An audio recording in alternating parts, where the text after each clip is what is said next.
want to talk about how Pride Month has changed. So some national retailers are rethinking their plans. Target says it's scaling back its Pride Month collection and will no longer sell it in all of its stores. You'll remember last year we talked about it. Some displays at Target were met with intense backlash, with people even ripping Pride displays down. It was a similar story for Bud Light. The brand is still struggling after last year's conservative blowback to its social media campaign with trans influencer Dylan Mulvaney. And already this year, the U.S. Navy is getting backlash for its Pride post. One person commented, quote, "As a Navy veteran, this is disturbing and disgusting." Even Adele is dealing with some blowback to Pride. At her show over the weekend, someone shouted, "Pride sucks." Here was her reaction. Did you just say Pride sucks? Did you come to my show and just say that Pride sucks? Are you stupid? Don't be so ridiculous. You got nothing nice to say, shut up, all right? Now, some conservatives are even going as far as to say that they're going to, quote unquote, make Pride toxic for brands. So what does this even mean for Pride this year? What would you say, Al? I mean, the making Pride toxic for brands was 70 years ago, making advertising towards or for black people the same way. If you sell soap to them, we will not buy your soap. And last I checked, all that has gone away. These companies, we are capitalists. I don't know if anybody knows that.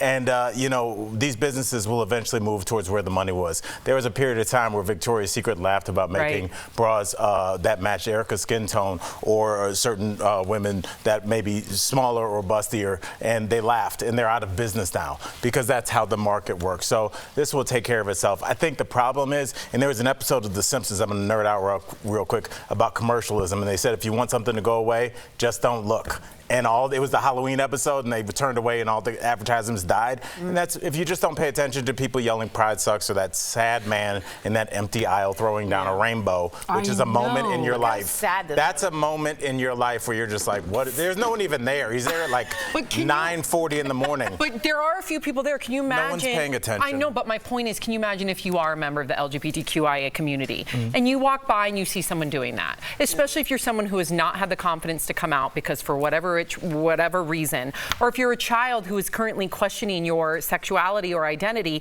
and then you see a grown adult do that, that would create so much shame, and that's what I'm most concerned about. I mean, it concerns me too, but the fact of the matter is we cannot control other people, and the more energy that we're putting towards this very sad man in the Target, the less energy we're putting towards education, because I think a lot of this comes through in terms of it's really bigotry that is being disguised as some type of stance. The idea of people going after the military for acknowledging Pride when we have so many vets and people who are serving currently who do identify as LGBTQIA+. So are you telling them that when they're enlisting? Are they not allowed to serve our country? Are their families any less hurting that they're not around than yours are? So it comes from so much ignorance that it's hard to put energy into the source of the ignorance. I think it's more important to put energy into the source of education and amplification, and stop trying to make sense out of nonsense. What do you think, Jeff? I think it's a marketing thing. You know what I mean? If you're going to sell more T-shirts with Pride on them, the business is going to sell more T-shirts with Pride. If you're getting blowback, you're going to pull back a little bit because it's supply and demand. That's what it is. And then we're making it somehow political with all that stuff around there. Like Erica said, if you don't like it, don't go there, right? If I'm going to get a cheeseburger and it happens to be at Chick-fil-A, that's controversial, right? I'm just wanting to get my kids a cheeseburger. If I'm going out for a beer and I get a Bud Light, I'm getting a beer. I'm not making a political statement with all these things. I think we look at all these extremes, like this guy who does that? Do you know anyone in your life that does it? No. I don't. No. Right? Do you know somebody in your life that is part of that LGBTQ community? Everybody. If you have any sort of family, you are connected to that. And if you don't have family, your good friend is connected to that. So we're showing the extremes, and I really think there is love in the middle that we should focus on. Well said. Okay, let's talk about this. T-shirts right there. Love in the middle. I love it. Let's talk about this bar in Idaho. It is creating bit of controversy this Pride Month. This is Old State Saloon in Eagle, Idaho. And this month they are celebrating Heterosexual Awareness Month. They're offering free beers for hetero males on Monday, 15% off for hetero couples on Wednesday, and special Her Happy Hour on Thursday for the hetero women. So the bar is also reportedly seeking a professional judge to determine if a man's chosen clothing is heterosexual as a way to determine if they get their free beer. As you can imagine, this has upset some people, while others, Tori, are applauding it. What would you say? Okay. So this Heterosexual Awesomeness Month is what it's called. I would posit to say every month is Heterosexual Awesomeness Month. I think that they are missing the idea of why we enhance a marginalized group is because they have always been put to the side either through law, through social climate, or political climate.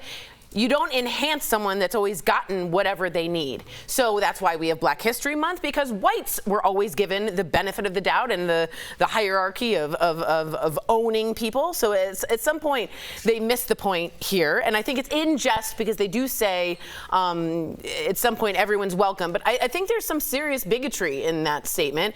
I do also want to say someone tweeted me about this already and said, it's not the gay or bi thing I'm worried about. Not that I was listening to their opinion, but they said it's the trans issue. And I just think that trans issue might be a turning point for some people, that they're not comfortable, or that's what wants to make them toxic. Pride that was issue. what they said about gay people. Yeah. True. I think it's like, ago. exactly. And it's like, I wonder if that's the thing holding them up. I don't know what they Well, it's we which got minority you accomplished. can't bully anymore. You can't really bully black folks. Black people like come the for new you. one. Jewish people come for you. Gay people will come for you. And so now we're down to trans people. They're Right. a small percentage, and so you can technically bully them. And It's also cowardice. othered within the LGBTQIA. So Yeah. anytime that happens, I mean, it happens with every marginalized group.